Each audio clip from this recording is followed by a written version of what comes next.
Bueno, hablábamos al principio de este informativo de la decisión de la moneda de cerrar la puerta a una idea que estaba circulando en Chile Vamos respecto de buscar una vía alternativa ante la posibilidad de que triunfara el rechazo en el plebiscito de salida del 4 de septiembre. Lo vamos a conversar aquí en el estudio con Cristina González, obviamente, y con el presidente de la UDI, senador Javier Macaya. Bienvenido.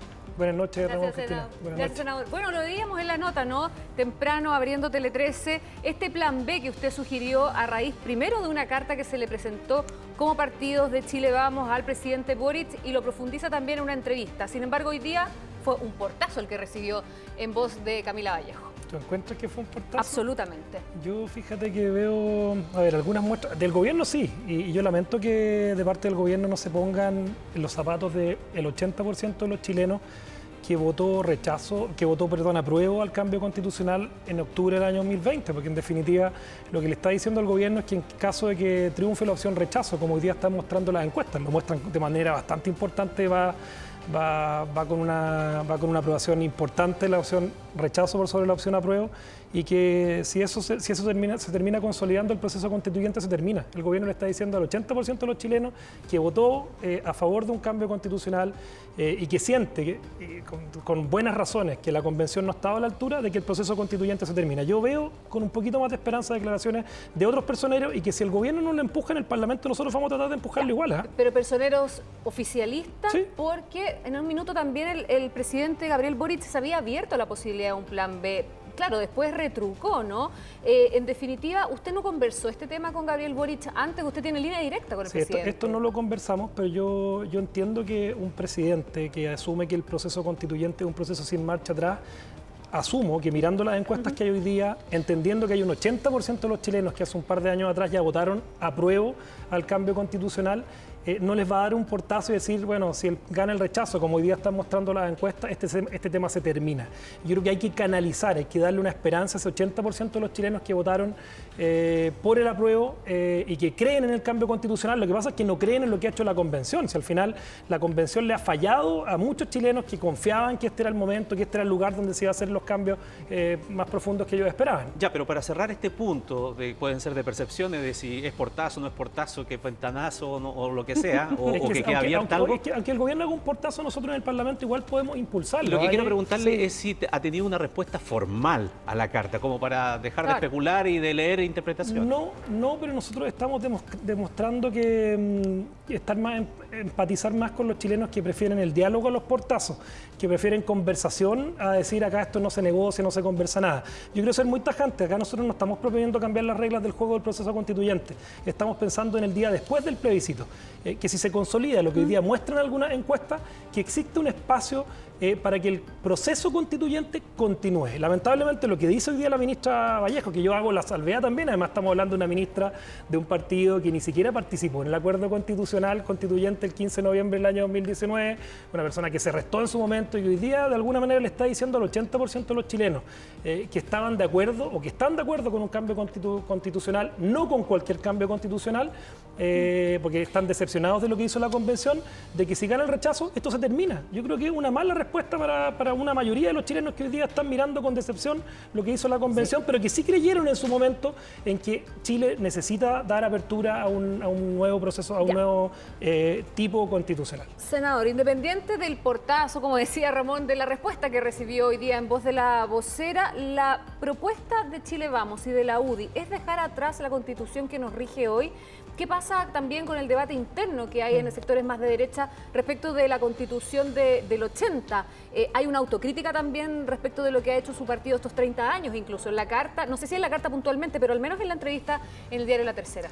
A ver, yo quiero reconocer que nosotros hemos decidido dar un paso adelante. Quebrar huevo, hoy día decía mi secretaria general, y tiene toda la razón, que en el fondo es decir, no vamos a hacer lo mismo de siempre, porque probablemente haciendo lo mismo de siempre los resultados van a ser malos. Yo estoy convencido de que acá hay que dar señales de confianza a un mundo con el que tradicionalmente no hemos trabajado. Y no estoy hablando solamente de un acuerdo político, estoy hablando de una sociedad civil que hoy día se ha organizado, ha levantado la voz respecto a las distintas temáticas que están comprometidas en sus áreas respectivas, en la sociedad civil, en el mundo agrícola, en el mundo que mira a Chile como un país que no tiene que tener varias naciones al interior de nuestro nuestro país, están preocupados de la actividad productiva minera, están preocupados del monopolio estatal en la provisión de derechos sociales, educación y salud, y han conversado con nosotros. Y no son gente que tradicionalmente a lo mejor haya sido de derecha o de centro derecha, sino que son personas que tienen credenciales democráticas, que creen que acá, y son parte de ese 80% de los chilenos que en octubre del año 2020 votó a prueba, legítimamente votaron a prueba, y si nosotros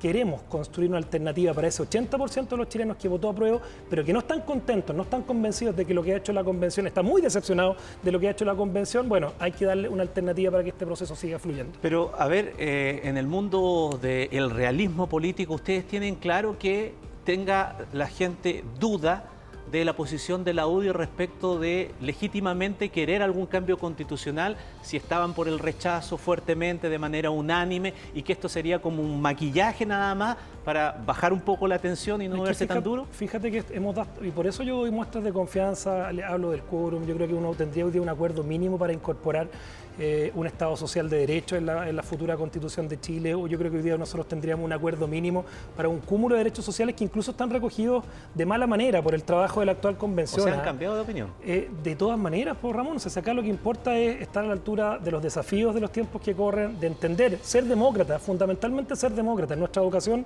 más profunda en los tiempos que corren tiene que ver con la democracia. Yo creo que esto no se divide en el clivaje tradicional que ha dividido a la política entre gente de izquierda y gente de derecha.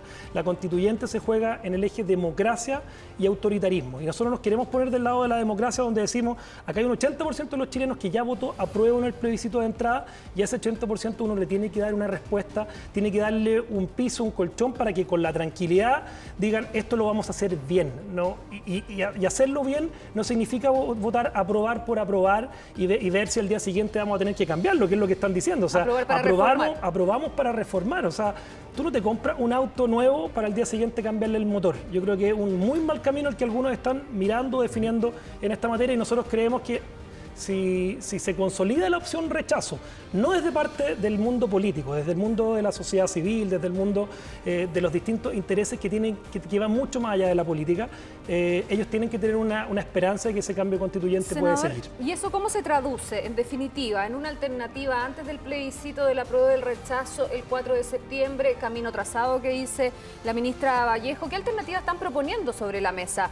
¿Una tercera opción, una segunda papeleta, que sea el Congreso el que reforme a lo mejor la Constitución? ¿Cuál es la alternativa que ustedes proponen? Quiero ser súper tajante. Acá no hay un cambio en las reglas del juego. O sea, cuando la ministra da un portazo y dice este proceso, y viniendo de una persona que ni siquiera participó en el acuerdo del 15 de noviembre del año 2019, a mí me llama obviamente la atención. Pero dejando de lado esa declaración, nosotros vamos a tratar de construir en el Congreso, con personas que creen en la democracia, con personas que representan esta sensibilidad de muchas personas que tenían la esperanza de un proceso constituyente que se iba a hacer de buena forma, que ven en la convención una instancia que fracasó, que no escuchó, que dejó de lado la opinión de los expertos, de las personas que saben, y bueno, y finalmente construyó un texto que está decepcionando a gran parte de ese 80% de los chilenos. A ver, hay otra polémica que se ha instalado sobre la posibilidad de utilizar decretos con fuerza de ley para la aplicación de algunos temas de una posible nueva Carta Magna, Titi. Sí, básicamente es una sugerencia que ha hecho el Contralor Jorge Bermúdez a la Comisión de Normas Transitorias y de la que se ha hecho eco también el gobierno. Decreto de fuerza de ley, a ver, ¿de qué estamos hablando? Básicamente de la tutela que tendría el presidente para hacer modificaciones, ¿no? Sin pasar por el Congreso. Ahora entiendo que existe esa posibilidad, pero siempre con la venia del Parlamento. De hecho, ha tomado muchas opiniones negativas desde el Senado esta opción. ¿Cómo lo está viendo usted también esta discusión que se está instalando con fuerza en las normas transitorias? ¿Te das cuenta, Cristina y Ramón, que esto no se juega en el eje izquierda y derecha? Esto se juega en un eje de los que creemos en la democracia y los que no creen en la democracia. Yo encuentro muy delicadas las declaraciones del Contralor. Entiendo que las ha tenido que contextualizar y explicar. Yo no he visto esas explicaciones. Pero a mí me parece grave, lo ha considerado grave el presidente del Senado, que es del Partido Socialista, lo considero grave yo, y esto de nuevo no se juega en el eje izquierda y derecha tradicional. Acá no se puede pensar de que si la convención hace un trabajo que no está a la altura de los estándares democráticos, que ese estándar democrático en la democracia donde hay separación de poderes, los proyectos de ley pasan por el Parlamento, las adecuaciones legales se aprueban o se rechazan en el Parlamento, y si ellos están pensando en saltarse el Parlamento, justamente es la mejor demostración de que este clivaje autoritarismo, democracia, es muy superior, está en otro rango, está en un escalafón distinto al de la izquierda y la derecha o el gobierno de la oposición. Senador, me parece que revisemos también, Ramón, algunas declaraciones. Mira. Vamos. Que le dé un mandato al Ejecutivo para presentar proyecto de ley, que le dé al Legislativo un mandato para legislar ese proyecto de ley, y si el Legislativo no lo legisla en ese plazo, que puede ser 2 años, estamos hablando de plazos razonables por lo demás, que el Ejecutivo tenga la atribución de promulgar ley con decreto fuerza ley, pero en situaciones muy específicas. Si en democracia se legisla a través del Congreso Nacional, son las dictaduras las que recurren a los decretos. En el caso de los decretos de fuerza de ley, insisto, en la actualidad se requiere siempre la autorización del Congreso Nacional. Y a mí me parece que una materia de ley, obviamente, tiene que pasar por el Congreso. ¿Qué es propio de los regímenes autoritarios? Se ha dicho desde el PS, también lo han dicho de la democracia cristiana. ¿Es así, pese a que sea en casos puntuales y específicos? Absolutamente así. En la democracia que nosotros conocemos en Chile, al menos desde el año 90, no se legisla a través de decretos presidenciales, se legisla con el Parlamento, y me parece muy grave, muy delicada la señal que el propio ministro encargado del área legislativa del actual gobierno haya validado esta tesis, porque creo que va a tener que aclararla. Nosotros vamos a pedir a través de nuestra bancada de diputados, de hecho el día de mañana, aclaraciones a todo nivel, y nos parece que es algo muy importante y me parece muy positivo que el presidente del Senado, del Partido Socialista, de otros sectores políticos, de nuevo, acá esto ya no se divide entre gente que es de izquierda o derecha. Muy bien. Cristina, senador, muchísimas gracias por conversar con nosotros. Muchas gracias. Muchas gracias, Ramón, que tenga buenas noches.